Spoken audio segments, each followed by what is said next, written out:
Glória a Deus. Podem se assentar. Glória a Deus. A presença de Deus é real neste lugar. E nós queremos que ela alcance você. Queremos que você sinta isso que nós estamos sentindo aqui. Eu tenho plena convicção de que Deus tem um recado para você nessa tarde, nesta noite. Eu tenho muita convicção disso.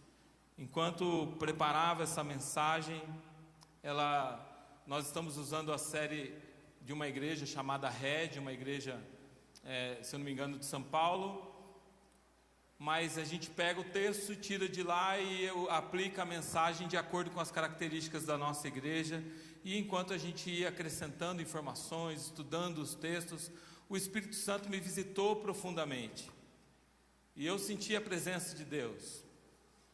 E à medida que o Espírito Santo trazia no meu coração algumas pessoas, trazia algumas situações, eu não pude conter, eu não pude me segurar, porque foi algo muito pessoal, e as lágrimas corriam no meu rosto, porque eu sei da importância que nós temos para o Senhor. Eu sei o quanto o Senhor nos ama. Eu sei o quanto o Senhor cuida da sua igreja. A igreja do Senhor, a igreja não é nossa. Nós somos povo de propriedade exclusiva de Deus. Eu quero que você repita comigo assim: eu sou um povo de propriedade exclusiva de Deus. Nós somos povo de Deus. Nós somos um povo que pertence ao Senhor. Nós somos um povo que foi comprado por um preço muito alto, um preço de sangue, onde o próprio Deus se manifestou em carne, desceu nessa terra como um homem, e Ele aceitou o sacrifício. Ele disse: a minha vida ninguém tira. Sabe o que o Senhor fez? Ele disse: eu a dou. O Senhor deu a vida por cada um de nós. Eu não consigo mensurar a sua importância diante de Cristo, porque Cristo sofreu o que sofreu, enfrentou o que enfrentou, por sua causa, por minha causa. Então, quando nós nos colocamos diante desse Deus, que faz coisas inimagináveis para nos alcançar, eu penso que este Deus tem um propósito em fazer algo novo na nossa vida. Nós estamos falando no tema sobre esperança em tempos de crise. E essa é uma palavra muito oportuna, porque não são pessoas fora do ambiente cristão que estão perdendo a esperança. Pelo contrário, muitos cristãos têm naufragado na fé por conta de perderem a sua esperança. E na primeira mensagem dessa série, nós falamos sobre a vida de Elimeleque. Nós estamos usando o texto do livro de Ruth, e ali a gente viu a história de um homem que, quando viu a crise chegando, a crise não estava só na terra dele, estava em todos os lugares, mas ao invés de enfrentar com sua família, de pegar os seus filhos, a sua esposa e dizer: vamos permanecer firmes, porque nós estamos em Belém, a casa de pão, o lugar onde o Senhor disse que era terra frutífera, terra da promessa, nós estamos aqui. Mas sabe o que Elimeleque fez? Ele fugiu. Ele fugiu. E há uma palavra no livro de Juízes que não deixa essa atitude de Elimeleque estranha. Sabe por quê? Porque lá diz que na época de Juízes, cada um fazia aquilo que parecia bem aos seus próprios olhos. Cada um fazia aquilo que era certo. As decisões que ele tomava, ele julgou que estava certo. Eu estou fazendo isso porque eu acho que é certo. Eu estou tomando essa decisão porque eu acho que ela é a certa. E como cada um fazia aquilo que era bom aos seus próprios olhos, Elimeleque pega a sua família e vai para a terra de Moabe. Ele não pensou nas consequências, ele não pensou nas dificuldades, porque eu não sei se você sabe, mas Moabe era um povo muito hostil ao povo de Deus, ao povo de Israel, e com certeza a vida não ia ser fácil, porque uma coisa é você passar dificuldade do lado de quem você gosta, outra coisa é você estar em dificuldade num lugar onde ninguém gosta de você.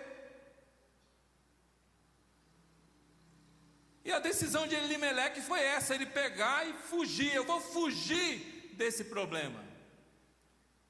E nós falamos que durante a crise, a pior escolha que você pode fazer é fugir. E foi a decisão de Elimeleque. Na segunda mensagem, o pastor então pega o resultado dessa fuga, desse líder dessa casa. E a sua esposa, diante de tanto sofrimento, porque ela viu ali o seu marido sofrer e morreu. Ela viu os seus filhos adoecerem, 2 filhos adoeceram e morreram. E ela se tornou então uma pessoa amarga diante das circunstâncias da vida. E quantos não estão vivendo essa amargura nos dias de hoje? A gente passa pela pessoa, fala bom dia, só se for para você. Olha, você está vendo o que está acontecendo no mundo? Como que alguém pode dizer que está feliz vivendo num mundo como esse? E quantos não estão vivendo dessa forma? E nós fomos orientados na semana passada a não se deixar vencer pela amargura. Porque nós somos um povo, como eu disse no começo, um povo amado por Deus, um povo conquistado. Irmãos, nós fomos conquistados naquela cruz. Aquela cruz foi uma batalha, não foi algo fácil, mas Jesus enfrentou a morte, e Ele não só morreu na cruz, mas Jesus ressuscitou. Ele venceu a morte, para que nós, através dele, tenhamos vida, e vida em abundância. É muita vida, é vida em abundância. É aquela vida que extrapola o nosso viver, ela é muito mais. Tem um pastor que ele sempre abre as lives dele dizendo assim: e aí, você está feliz? Agora ele começou até a falar em inglês assim: are you happy? Você está feliz? Por quê, irmãos? Porque a felicidade tem que ser a marca registrada daqueles que foram conquistados por Jesus na cruz do Calvário. Não foi você que escolheu Jesus. Jesus te escolheu. Jesus te escolheu. E se essa mensagem está chegando até você, é porque através desta escolha, o Senhor Jesus não tem para você uma vida de mara, de amargor, uma vida de derrota, uma vida de fracasso. Não, pelo contrário, o Senhor tem uma vida para você de vitória. Mas como nós vamos ter uma vida de vitória enfrentando crises? E quando a gente fala de crise, irmãos, muitas pessoas têm diferentes circunstâncias diante da crise. Tem aquelas pessoas que sofrem antecipadamente, não tem? Você já não viu? Fala assim: ai, nossa, pelo amor de Deus, eu vou comprar uma casa, vai dar errado. Eu vou levar um currículo lá naquele lugar, mas ninguém vai me pegar lá. Olha, eu vou me inscrever para aquela vaga lá, bem legal, bem bacana. Olha, eu tenho tudo. Mas eu quero saber de uma coisa, eu não vou lá não. Sabe por quê? Porque tudo dá errado. Você já viu esse tipo de gente? Que tudo que vai fazer na vida, coloca para mim não dá, isso aí é só para o outro. Quantas e quantas pessoas dessa forma? Tem um texto lá em Eclesiastes, capítulo 11, versículo de número 4. Ele fala isso.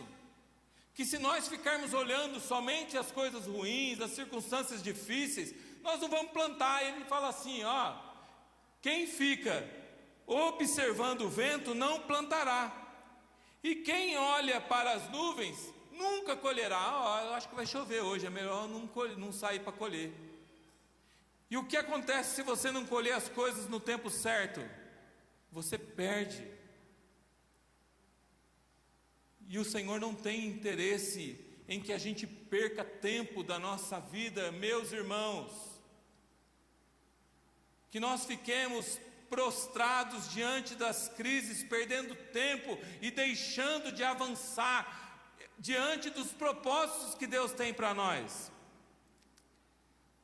Eu coloquei algumas frases aqui que eu queria compartilhar com você. A angústia que domina a alma é um fantasma mental de algo que fazemos inconscientemente lá no futuro. A gente projeta algo e quando a gente vai viver esse algo, a gente não consegue viver esse algo hoje, porque antes dessa coisa acontecer, a gente já boicota aquilo que a gente vai fazer. Já boicota. A gente já coloca os empecilhos. A gente já olha a nossa limitação, a nossa incapacidade. A gente já olha a nossa realidade, a gente já limita o nosso poder, a gente já deixa de falar, a gente deixa de procurar. Por quê? Porque simplesmente a gente olha para o futuro e a gente traz para o nosso presente uma palavra negativa. Durante algumas crises na vida, a única coisa que nós vamos conseguir controlar, preste bem atenção nisso, porque muitas crises que nós enfrentamos, nós não conseguimos controlar. Não tem a ver só com a gente. É lógico, você já deve ter lido aquele texto de Provérbios que diz assim, que aquele que se mete em questão alheia é como quem pega pela orelha na rua um cachorro que vai passando. Quem já ouviu esse texto? Então pense você que está passando um pitbull lá, que já tem um toquinho só de orelha, e você junta aquele animal pela orelha, e ele está bravo com você, ele está bravo com você. Se você soltar ele, o que vai acontecer? Ele vai te morder. Algumas crises que nós enfrentamos, a gente pega pela mão, é uma verdade. A gente planta, a gente rega, e a gente colhe a crise. Mas muitas crises nós nunca teremos o controle.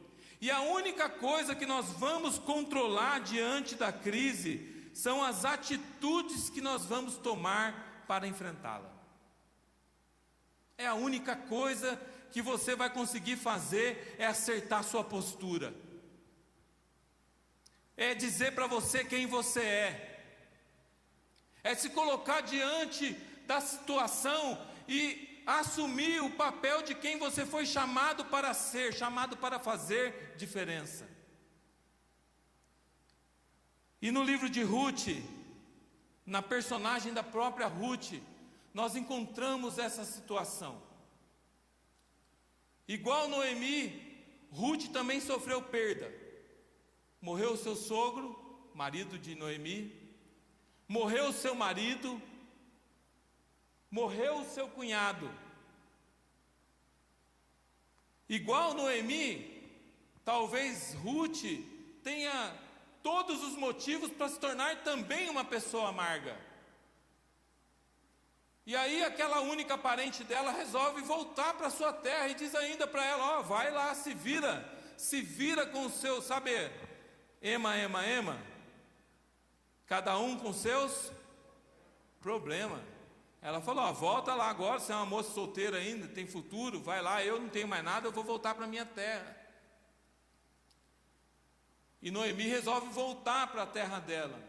E interessante é que apesar da sua concunhada dizer, tudo bem, eu aceito o seu conselho, estou indo embora para a minha terra, Ruth, ela se identifica e toma uma ação diferente.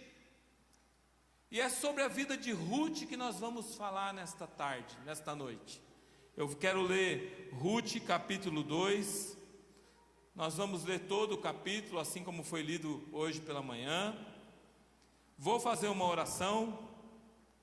São 19h03 agora.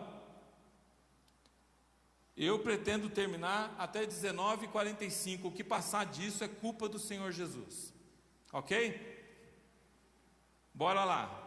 Ruth capítulo 2, a partir do verso 1, diz assim, eu estou lendo na revista e atualizada, tá? Tinha Noemi um parente de seu marido, senhor de muitos bens, da família de Elimeleque, o qual se chamava Boaz. Ruth, a moabita, disse a Noemi: deixe-me ir ao campo e apanharei espigas atrás daquele que me favorecer. E ela disse: vai, minha filha. Ela se foi, chegou ao campo e apanhava após os segadores por casualidade. E por casualidade entrou na parte que pertencia a Boaz, o qual era da sua família. Eis que Boaz veio de Belém e disse aos segadores: o Senhor seja convosco. Responderam-lhe eles: o Senhor te abençoe. Depois perguntou Boaz ao servo encarregado dos segadores: de quem é essa moça? Porque ele viu aquela moça sozinha na terra, apanhando o que caía do chão. Eu não sei se todos vocês sabem, mas era costume do povo hebreu, à medida em que eles estavam na colheita, tudo que caísse no chão era como se eles estivessem dando de oferta para aquelas pessoas que são de fora da sua terra. Então eles não apanhavam, porque eles entendiam que era o Senhor cuidando de quem estava junto deles. E era isso que a Ruth estava fazendo. Respondeu-lhe o servo: esta é a moça moabita que veio com a Noemi da terra de Moabe. Disse-me ela: deixa-me rebuscar espigas e ajuntá-las entre as gavelas após os segadores. Assim ela veio desde pela manhã e até agora está aqui, menos um pouco que esteve na choça. Então disse Boaz a Ruth: ouve, filha minha, não vás colher em outro campo, nem tampouco passes daqui, porém aqui ficarás com as minhas servas. Estarás atenta ao campo que cegarem e irás após elas. Não dei ordem aos servos que te não toquem. Quando tiveres sede, vai às vasilhas, bebe do que os servos tiraram. Então ela se inclinou com o rosto em terra e lhe disse: como é que me favoreces e fazes caso de mim, sendo eu estrangeira? Respondeu Boaz e lhe disse: bem me contaram tudo quanto você fez à tua sogra, depois da morte do teu marido, e como deixaste o teu pai e a tua mãe, e a terra de onde você nasceu, e vieste para um povo que dantes não conhecias. O Senhor retribua o teu feito, e seja cumprida a tua recompensa do Senhor, o Deus de Israel, sob cujas as asas viestes buscar refúgio. Disse ela: tu me favoreces muito, Senhor meu, pois me consolaste e falaste ao coração da tua serva, não sendo eu nem ainda como uma das tuas servas. À hora de comer, Boaz lhe disse: achega-te para aqui, come do pão e molha no vinho o teu bocado. E ela sentou ao lado dos segadores, e ele lhe deu grãos tostados de cereais, e ela comeu e se fartou, e ainda até lhe sobejou. Levantando-se ela para rebuscar, Boaz deu a ordem aos seus servos, dizendo: até entre as gavelas deixai ela colher, e não a censureis.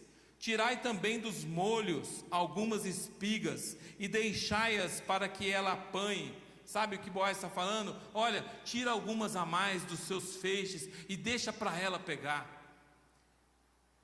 e para que ela apanhe, e não repreendais. Esteve ela apanhando naquele campo até a tarde, debulhou o que apanhara, e foi quase um efa de cevada. Tomou e veio à cidade, e viu a sua sogra o que havia apanhado, também o que lhe sobejara, e depois de fartar-se, tirou e deu à sua sogra. Então lhe disse a sua sogra: onde você colheu hoje? Onde trabalhou? Bendito seja aquele que te favoreceu.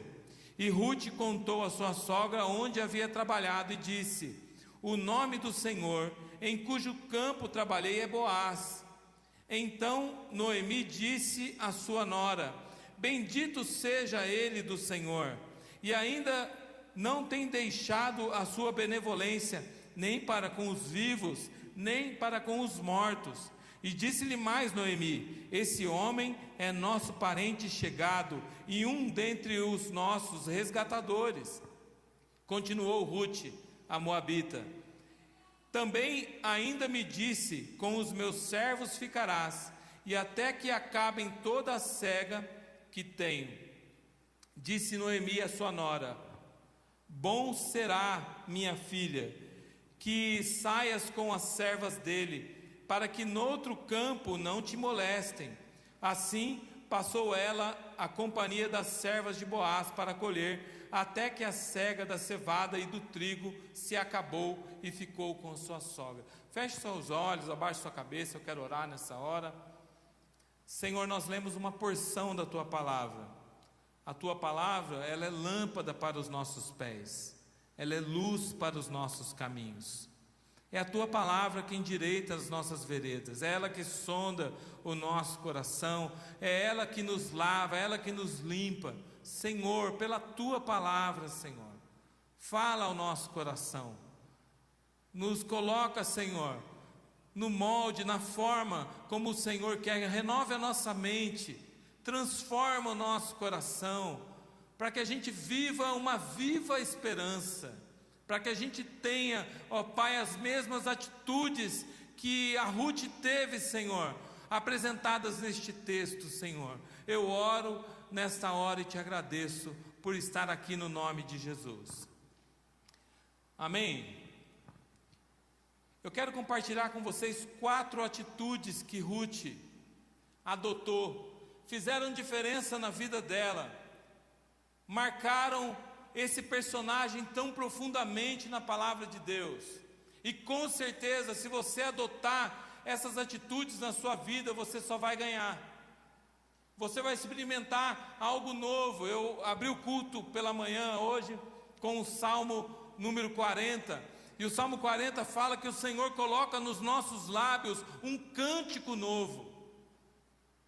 Esse cântico novo vem da palavra. Então abra o coração para a palavra e deixe que a palavra fale com você. A primeira atitude que nós vemos em Rute é que diante das crises, o que nós devemos fazer acima de tudo é amar.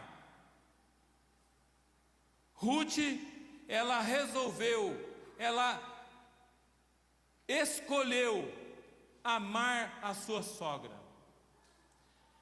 Lá no capítulo 1, a sogra de Rute fala para ela: olha, o melhor que você tem a fazer é ir embora. Afinal de contas, você é uma moça nova, você ainda pode se casar, você pode viver outros planos, você não precisa andar comigo, uma mulher amarga da vida. Mas Rute vence aquele amargor com uma palavra de amor. E no versículo 16 e 17, no capítulo 1, olha só o que Rute faz. Rute respondeu: não insista comigo para deixá-la e voltar. Aonde você for, eu irei, e aonde você viver, lá eu viverei. O seu povo será o meu povo, o seu Deus será o meu Deus. Onde morrer, ali morrerei e serei sepultada. Que o Senhor me castigue severamente, se eu permitir que qualquer coisa, a não ser a morte, me separe de você. Rute nos dá uma lição, que diante das crises, por mais ferrenhas que as lutas estejam, a melhor escolha que a gente faz é amar. Eu ainda ouvia um louvor antigo. Vocês sabem que eu não gosto de cantar, né? É mentira, eu gosto. E aquele louvor veio ao meu coração, porque a melhor oração é amar. Não era assim que ele falava? A melhor oração é amar. Quem não sabe amar, é preciso orar, porque a melhor oração é amar.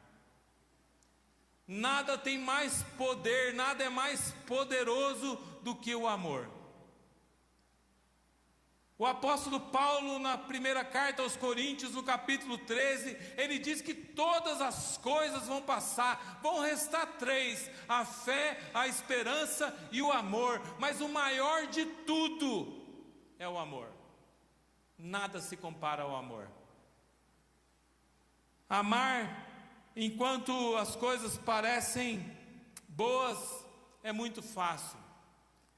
Amar enquanto o que parece ser o melhor a fazer é fugir. Isso é o nosso dever, é amar.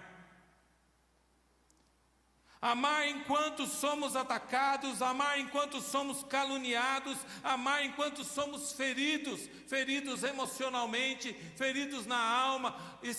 A nossa escolha é sempre amar. Tem um ditado popular que diz que quando a crise bate na porta, o amor foge pela janela. Quem já ouviu isso? Eu digo que quando uma situação como essa acontece, é porque nunca houve amor. Porque o mesmo texto de 1 Coríntios diz que o amor nunca falha, o amor nunca acaba. Há um teólogo e escritor chamado Vincent Young. Ele escreveu algo sobre o amor. E ele disse: a Bíblia fala do amor como a disposição de pensar e agir para com as outras pessoas, incluindo até o próprio Deus, de acordo com os preceitos e leis divinos. Isto é, tratá-los como Deus trata, amar como Deus ama. Não é sentir como Deus sente, é decidir, é uma decisão.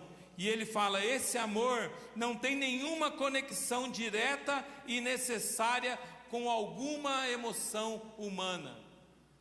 Então, quando você vai para a Bíblia ela não recomenda, ela simplesmente diz: você deve amar, amar em todo o tempo. Como você deve amar? Como você faz isso?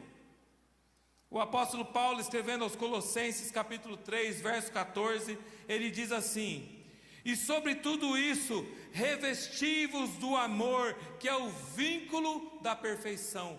Como você faz isso? Revestindo o amor sobre você.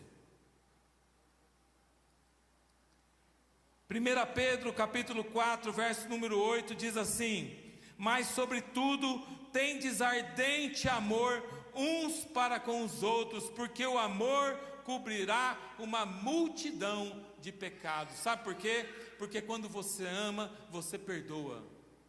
Porque quando você está revestido de amor, você tolera, você aceita, você impulsiona, você traz para perto, você atrai. Romanos capítulo 13, verso de número 8, o apóstolo Paulo diz assim: a ninguém devais coisa alguma, a não ser o amor, com que vos ameis uns aos outros, porque quem ama uns aos outros cumpre a lei. Quando Jesus foi fazer um resumo da lei para que os seus discípulos o entendessem, ele falou: olha, a lei se resume em apenas duas coisas: amar a Deus sobre todas as coisas e ao próximo como a ti mesmo. É o amor. Como nós devemos então avaliar se nós estamos tendo essa atitude em nós? Eu trouxe um outro colega, um outro amigo para falar. O nome dele é J.C. Ryle, teólogo e bispo britânico. Ele escreveu um texto muito lindo sobre o amor. Veja se você concorda comigo. Ele diz assim: o amor da Bíblia se evidenciará na prontidão de um cristão para suportar o mal bem, como para fazer o bem. Quer dizer, ele suporta bastante o mal, ele enfrenta bastante o mal bem, porque ele ama. E ele continua: ele o faz paciente diante da provocação, perdoador quando injuriado, manso quando injustamente atacado e quieto quando caluniado. Ele o fará suportar, tolerar, perdoar muito mais. Fará com que ele frequentemente se humilhe e negue-se a si mesmo, tudo por causa do amor e da paz. Ele continua: ele o fará controlar o seu temperamento, o fará refrear a sua língua. O verdadeiro amor nunca estará se perguntando: quais são os meus direitos? Será que eu mereço ser tratado dessa forma? Ao invés disso, o amor nos levará a perguntar: como eu posso promover melhor a paz? Como eu posso fazer aquilo que é mais edificante para as pessoas à minha volta? Tudo isso porque eu amo. Ele continua: o amor da Bíblia se evidenciará no espírito e comportamento em geral de um cristão. Ele o fará mais terno, mais altruísta, de bom caráter, de bom temperamento. Ele vai ser respeitoso para com as pessoas. Ele o fará gentil, amigável e cortês em todas as suas relações diárias da vida privada, interessado no conforto do outro, terno no sentimento para com o outro, mais ansioso em oferecer amor do que receber amor. Quando nós amamos, quando nós estamos amando segundo a Bíblia, nós estamos fazendo diferença na vida do outro. Ele caminha para uma conclusão: o amor verdadeiro nunca inveja.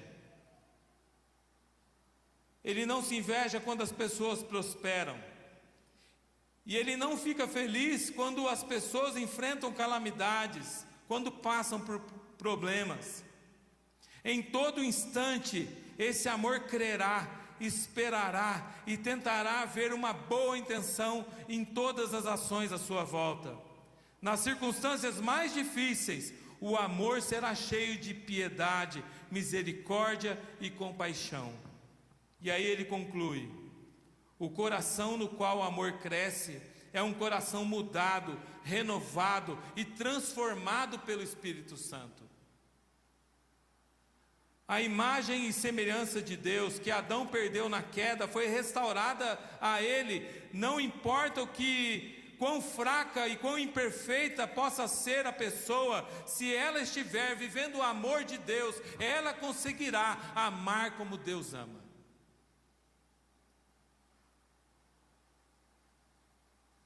O amor da Bíblia é participar da natureza divina pela união com Cristo, pela filiação a Deus, e uma das primeiras características da natureza, do fruto que nós temos na nossa vida, é o amor. O apóstolo Paulo, escrevendo aos Gálatas, no capítulo 5, versículo 22, ele diz o seguinte: mas o fruto do Espírito, não são os frutos, é o fruto, é um único fruto. E ele diz: o fruto do Espírito é amor. Quem ama não abandona. Quem ama não dá as costas. Quem ama está do lado. Quem ama enfrenta junto. Quem ama faz ombro a ombro. Quem ama é parceiro. Quem ama é um auxiliador, é um ajudador. Quem ama está do lado, quem ama está presente. Nós estamos vivendo um tempo de distanciamento. O distanciamento físico não nos faz o distanciamento do amor, porque nós fomos chamados para amar. E no versículo 18 do capítulo 1 de Ruth, quando Noemi olha para Ruth, sabe o que ela vê? Ela vê essa pessoa, e ela diz assim: quando Noemi viu que Ruth estava decidida a ir com ela, então Noemi se calou e falou: essa aí me ama mesmo. Um dia, o apóstolo Pedro estava pescando, e ele tinha abandonado Jesus. Ele tinha se afastado da cruz. Ele tinha voltado para a velha vida, Porque quando nós abandonamos ao Senhor, o que acontece conosco, naturalmente, não é um peso, irmãos, é a escolha. Nós vamos voltar a fazer coisas que não fazíamos quando andamos com o Senhor.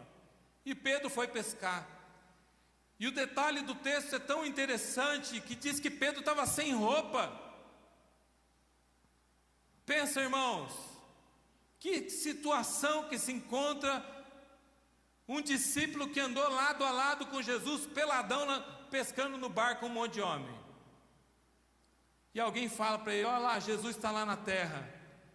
Ele pega a sua túnica, põe a sua roupa, pula na água, vai a nado, porque Pedro é o cara, aquele cara afoito, aquele cara que toma a decisão assim de bate pronto, e ele vai lá com Jesus. E diz que o texto lá em João capítulo 20, se você abrir, uma das primeiras palavras de Jesus para Pedro foram: Pedro, tu me amas. Porque, meus irmãos, essa passagem foi evidenciada no Evangelho e é tão importante para nós em tempos de crise, porque toda a nossa decisão, as decisões da nossa vida serão dirigidas se amamos ou não amamos. Se temos amor ou se somos pessoas indiferentes que não amam ninguém a não ser a nós mesmos. Ruth nos dá um exemplo de que para enfrentar a crise, a primeira atitude que nós devemos ter em nós é o amor. Eu decido amar. Ame. A pergunta de Jesus foi: você me ama mais do que os outros? Então apacenta as minhas ovelhas, cuida dos meus pequeninos. Sabe as pessoas que o Senhor te confiou? Sabe, meu querido, minha querida, as pessoas que você estão vindo na sua mente nessa hora, pessoas que são da sua casa, pessoas que são da sua família, pessoas que são conhecidos teus, amigos de trabalho, colegas, sabe, pessoas que o Espírito Santo está trazendo, é para você amar. Ama, e se você ama, você vai cuidar. E foi isso que Ruth fez. Primeira atitude de Ruth, então, foi amar. Mas Ruth também fez algo muito importante, irmãos, que diante da crise nós nunca podemos fazer. Aliás, deixar de fazer. A segunda atitude de Ruth foi trabalhar. Ruth trabalhou. Esperar que as crises passem enquanto você fica de braços cruzados é sepultar a sua esperança enquanto os seus problemas aumentam. Vou ler de novo. Esperar que as crises passem enquanto você fica de braços cruzados é sepultar a sua esperança enquanto os seus problemas aumentam. Essa está até bonito para pôr no Instagram, tá, gente? Fala a verdade. É isso aí. Olha só, Ruth capítulo 2, verso 2, o texto diz assim: certo dia, Ruth a Moabita disse a Noemi: deixe-me ir para o campo, ver se alguém, na sua bondade, me permita colher umas espigas de cereal que lhe sobrarem. Sabe, ela chegou numa terra distante, estava no meio de um povo que não era o povo dela, mas ela não cruzou o braço e falou assim: vou esperar que o governo venha até aqui me dar uma ajuda. Sabe o que ela fez, irmãos? Ela foi trabalhar. Sabe o que isso mostra para mim? Que Ruth teve iniciativa. Quem tem iniciativa não espera do outro. Tinha uma música na época da antiga, pastor, Geraldo Vandretti. É esse o nome do cara? Vem, vamos embora. Geraldo, esse aí. Que esperar não é saber, quem sabe faz a hora, não espera acontecer. Chamando o povo, para tomar uma ação. É assim que nós devemos ter, uma ação de trabalhar, arregaçar as mangas, ir para cima. Ruth teve iniciativa, ela teve ousadia. Sabe o que ela fez? Ela foi: olha, eu vou achar um lugar e eu vou colher no meio do povo, você me deixa aí. E ela foi, teve iniciativa, teve ousadia e foi trabalhar. E quando ela deu esses passos, irmãos, nós começamos a ver desenhar, o Senhor desenhando para ela o livramento. Porque é assim que funciona na nossa vida. Quando nós começamos a marchar diante das dificuldades, o Senhor começa a abrir o mar diante de nós.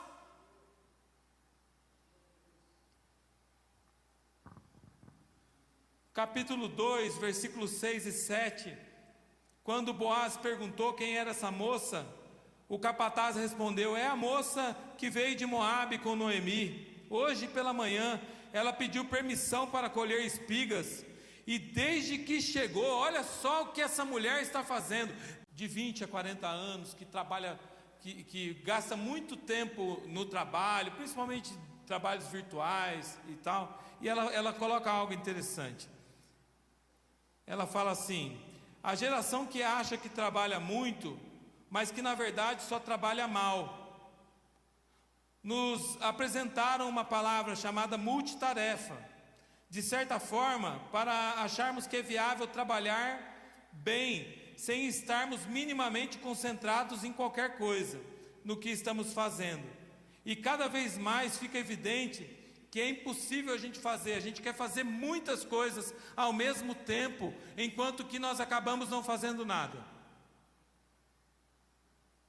A gente abre aquele leque, quer fazer, quer ter uma entrega muito grande, e a gente acaba não fazendo nada. E são ladrões que roubam a nossa produtividade, que fazem com que a gente produza menos. Dê uma olhada na vida de Ruth, Ruth capítulo 2, versículo 22. Diz assim: assim Ruth trabalhou com suas servas no campo de Boaz, trabalhou com as servas nos campos de Boaz, e recolheu espigas com elas até o final das colheitas da cevada de trigo. O Maurício apresentou aqui hoje de manhã, em torno de 2 semanas, quase 3 semanas de colheita. Ruth, ela não perdeu o seu foco, ela não perdeu a sua produtividade. Ela foi lá para trabalhar, para pegar espiga, e ela fez isso. Ela trabalhou. E quando nós decidimos trabalhar, a gente consegue ver a mão de Deus através do nosso trabalho. A gente consegue ver Deus abrindo portas, a gente consegue ver Deus fazendo coisas que a gente, pela nossa capacidade, não conseguiria alcançar. Quantos testemunhos, irmãos, de promoções, de bênçãos recebidas, simplesmente pelo fato de a gente se dedicar àquilo que o Senhor deu para a gente fazer. Ruth capítulo 2, versículo 5 e o versículo 8, diz assim: então Boaz perguntou ao seu capataz: quem é aquela moça? A quem ela pertence? Verso 8, Boaz foi até Ruth e disse: ouça, minha filha, quando for colher espigas, fique conosco, não vá a nenhum outro campo, acompanhe as moças que trabalham para mim, observe em que parte do campo estão colhendo e vá atrás delas. Eu já avisei os homens para não te tratarem mal, e quando você tiver sede, sirva-se da água que os servos tiram do poço. Deus, Ele provê todos os recursos, irmãos, para que a gente viva debaixo da sua proteção. Assim é o nosso Deus. Quando nós fazemos a nossa parte, o Senhor entra com a providência. Sempre foi assim. Para Israel ver o mar se abrir, sabe o que ele teve que fazer? Marchar em direção à água. Para Pedro ir até com Jesus andando sobre o mar, sabe o que Pedro tinha que fazer? Descer do barco. Para aquela viúva ter o suprimento, para ela e seu filho, sabe o que ela teve que fazer? Correr na casa dos vizinhos e pegar as suas vasilhas e apresentar para o profeta. Ela teve que fazer a parte dela, e enquanto ela fazia, o Senhor escancarava portas milagrosas para ela. Irmãos, temos que fazer a nossa parte, trabalhar confiando que o Senhor encherá as nossas vasilhas. que o Senhor proverá os recursos. Eu sempre falo isso para a Valéria lá em casa. E eu falo, olha, faz porque você vai vender. Faz porque você vai vender. E ela faz geleia e vende geleia. Estou fazendo comercial aqui já, tá, gente? E ela faz máscara, vende máscara. E ela faz, como é o nome daquilo? Faz patchwork e vende patchwork. E tudo que ela faz, Simone, ela vende. E quanto mais ela fizer, sabe o que vai acontecer? Mais ela vai vender. Sabe por quê, irmãos? Porque a nossa parte é produzir e o resto é confiar que o Senhor faz aquilo que a gente não pode fazer. Trabalhe. Trabalhe. Trabalhe. Talvez você esteja pensando, mas eu estou sem emprego. Irmão, sai da sua casa amanhã cedo, faz uma prova com o Senhor e fala, hoje eu vou fazer uma prova com o Senhor e eu vou procurar esse emprego. Sabe o que vai acontecer, irmãos? As portas vão se abrir, porque o nosso Deus é Deus que abre porta onde não tem porta. Ele abre rio no deserto. Ele faz da mulher estéril alegre mãe de filhos. Irmãos, nós tínhamos uma irmã aqui na igreja, ela está aqui no templo hoje, ela não podia dar luz. E eu me recordo um dia quando nós orávamos aqui e o Senhor abriu a madre, e foi esse o texto, foi essa palavra. Hoje o Senhor lhe abre a madre, e ela é mãe de 3 filhos lindos. Porque esse é o Deus que nós servimos. Isso não é para a nossa glória, isso é para a glória do nome do Senhor. E nós temos que confiar. Aleluia. Ame. Trabalhe. Mas Ruth teve uma outra atitude. Sabe o que ela fez, irmãos? Tem uma hashtag que a turma põe agora. Hashtag gratidão. Você já viu a hashtag gratidão? A turma vai com a mãozinha assim até. Gratidão. Acho um barato isso. Ruth capítulo 2, versículo 8 e 9. Ruth se curvou então diante dele com o rosto no chão e disse, o que eu fiz para merecer tanta bondade? Eu sou apenas uma estrangeira, eu não merecia nada disso. Ruth foi uma pessoa grata. Irmãos, o contrário da gratidão é uma coisa tão triste, a ingratidão. Como é triste, irmãos, você conviver com pessoas ingratas.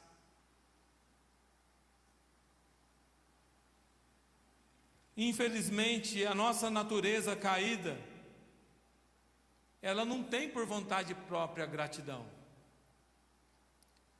Eu estou dizendo infelizmente, porque não é natural para nós reconhecer, ser humilde para dizer para o outro muito obrigado. Para falar para o outro, olha, realmente eu estava precisando disso. Realmente isso foi importante para mim. A pessoa grata, irmãos, passa a desenvolver na sua vida a empatia. Na medida em que ela consegue perceber que o outro foi prestativo, consegue se colocar então no lugar dele e procurar identificar qual vantagem ele tem em ser prestativo. Nossa, por que ele fez isso para mim? Boaz não precisava deixar Ruth pegar, mas ele fez. Nossa, muito obrigado. Irmãos, eu congregava numa igreja num outro lado da cidade, lá na Zona Sul, e morava aqui no Jardim Paulista. E os irmãos, todo término de culto era uma briga para me levar embora. Como era gostoso ver aquela briga. Não era briga assim, não. Leva você, não, eu vou levar. Não, eu vou levar. Sabe o que aconteceu, irmãos, quando eu conquistei meu primeiro automóvel? Irmão, virou um fretadão da igreja. Levava a gente embora para tudo quanto é lado. Por quê? Porque eu sou grato ao que fizeram comigo. Um dia, num momento de muita dificuldade, uma família nos acudiu com cesta básica. O Aleph doente, uma doença rara, a gente numa dificuldade, eu perdi o emprego, uma situação muito difícil. Apareceu aquela irmã com um monte de verdura. e compra na minha casa. Sabe o que isso fez comigo? Eu sou grato até hoje, meu irmão, porque hoje quando alguém pede, está lá, eu dou. Quando pensa que a pessoa vai passar necessidade, há uma frase do nosso pastor, e ele diz que a fome não espera. A gente não, vamos fazer alguma coisa, sabe por quê, irmãos? Porque a gratidão nos ensina isso. Se uma pessoa é prestativa, ela é mais tranquila, raramente perde a paciência, ou explode por motivos que facilmente são manejados por ter maior controle emocional. Servirá como um estímulo positivo, para que a pessoa haja sempre em benefício do outro, tudo porque você é grato.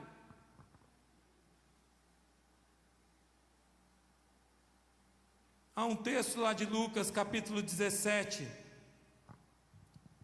a partir do verso 11, o texto diz assim: a caminho de Jerusalém, Jesus passou pela divisa entre Samaria e Galiléia. Ao entrar num povoado, 10 leprosos dirigiram-se a ele e ficaram a certa distância e gritaram em alta voz. Eu acho que eles até combinaram, César, vamos fazer um coro aqui, ó.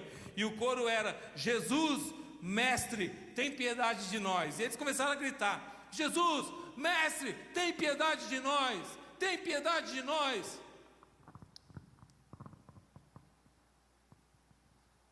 Ao vê-los, ele disse: vão mostrar-se então aos sacerdotes. E enquanto eles iam, foram purificados.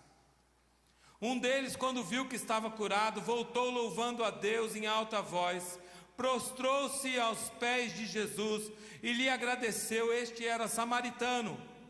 Jesus perguntou: não foram purificados todos os 10? Onde estão os outros 9?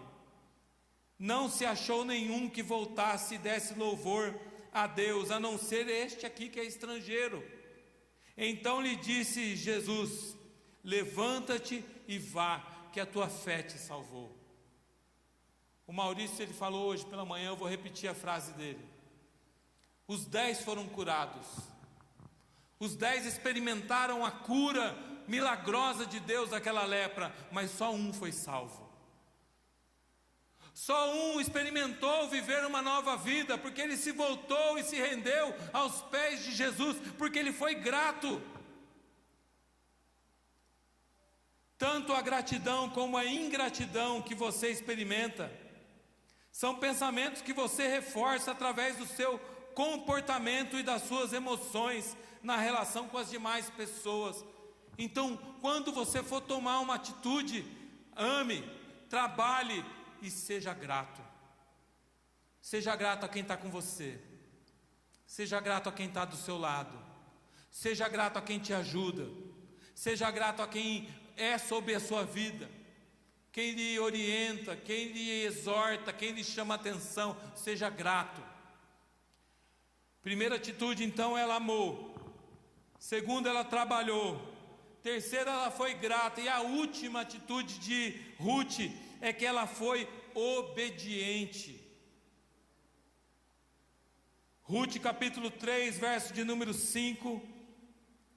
Ela chega ali, conta para sua sogra o que está acontecendo. A sua sogra então lhe dá uma instrução.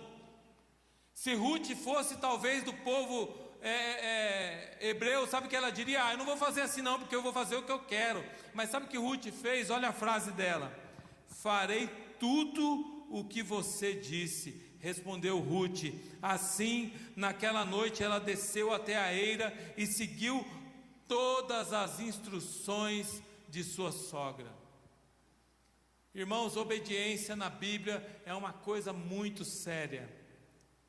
Obedecer tem pelo menos 4 termos que eu não vou me atrever a falar a pronúncia deles em grego e em hebraico, mas eles querem dizer dar ouvidos, ouvir dentro, e ceder e se submeter à autoridade. A gente vê isso no texto de Jesus, quando ele diz em João 14, 21, aquele que tem os meus mandamentos e os guarda, esse é o que me ama, e aquele que me ama será amado por meu Pai, e eu também o amarei e me manifestarei a ele. Então aquele que me ama, guarda os meus mandamentos, ele obedece. Sabe quem mais? 1 Samuel 15, 22. Porém Samuel disse: tem porventura o Senhor tanto prazer em holocaustos, sacrifícios, quanto em que se obedeça a sua palavra? Eis que o obedecer é melhor do que o sacrificar, e o atender é melhor do que a gordura dos carneiros. O povo se preocupava tanto em fazer holocausto, sacrifício, enquanto que a única coisa que o Senhor quer de nós é a obediência, é um coração rendido a Ele.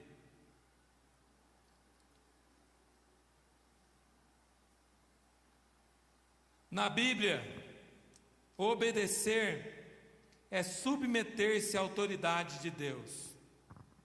Provérbios 21, 3 diz assim: exercitar-se na justiça e juízo é mais aceitável ao Senhor do que qualquer sacrifício. Oséias capítulo 6, versículo 6 diz: pois misericórdia quero e não sacrifício, e o conhecimento de Deus mais do que qualquer holocausto. Então o Senhor quer a nossa obediência. Quando o Senhor falar faz, você faz. Quando o Senhor falar para você vai, você vai. Quando o Senhor falar para você perdoa, você perdoa. Quando Ele falar para você ame, você ame. Quando Ele falar para você trabalhe, você trabalhe. Quando falar para você obedeça, você obedece. Porque o Senhor quer transformar a sua vida. Ele quer mudar o seu coração. Ele quer fazer de você uma pessoa nova, colocar um cântico novo. Isso não é para quando você se converteu. Isso é para todos os dias da sua vida. E eu quero convidar você a se colocar de pé nessa hora. Os meninos todos vão vir aqui comigo, né? Parece? Para concluir, 3 palavras para a gente refletir e ficar no nosso coração diante de tudo que a gente ouviu. Primeiro, o amor é um compromisso permanente que resiste ao tempo e a qualquer circunstância. O amor. Segundo, não existem coincidências na nossa vida.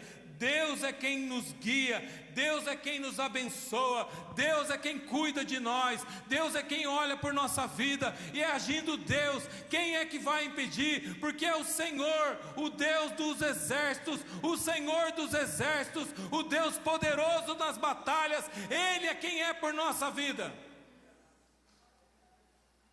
É Ele. E Deus, na vida de Ruth, mostra o quanto Ele nos ama. Deus ama profundamente você. Ele cuida de cada detalhe da sua vida. Você precisa confiar em Deus. Você precisa entregar a sua vida ao Senhor, confiar no Senhor de todo o seu coração, com toda a sua força, com todo o seu entendimento. Entregar o teu caminho ao Senhor, confia nele, porque o mais, irmãos, Ele fará. Isso é promessa para nós, é promessa de uma vida frutífera, é promessa de uma vida feliz, é promessa de uma vida de vitória, não por causa das crises, mas por causa do nosso Deus. E eu quero convidar você a colocar a mão sobre o seu coração nessa hora. Enquanto os meninos se aprontam. Irmãos, como nós precisamos disso. Como nós precisamos amar. Como nós precisamos, irmãos, ter uma atitude na nossa vida diária de amor, de perdão, de paz, de transformação. E eu quero orar por você nessa hora, porque o Senhor te ama. Ele te ama como ninguém te ama. A Bíblia fala que ainda que uma mãe se esqueça do filho que ela dá de mamar, que ela amamenta, o Senhor jamais se esqueceria de nós. O texto fala do povo de Israel, mas se aplica a nós, a igreja do Senhor. Nós, o povo amado, comprado, adquirido do Senhor.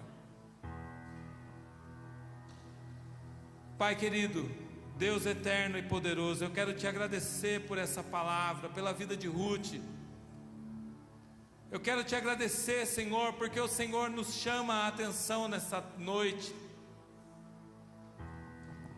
para que a gente venha ter essas atitudes em nossas vidas.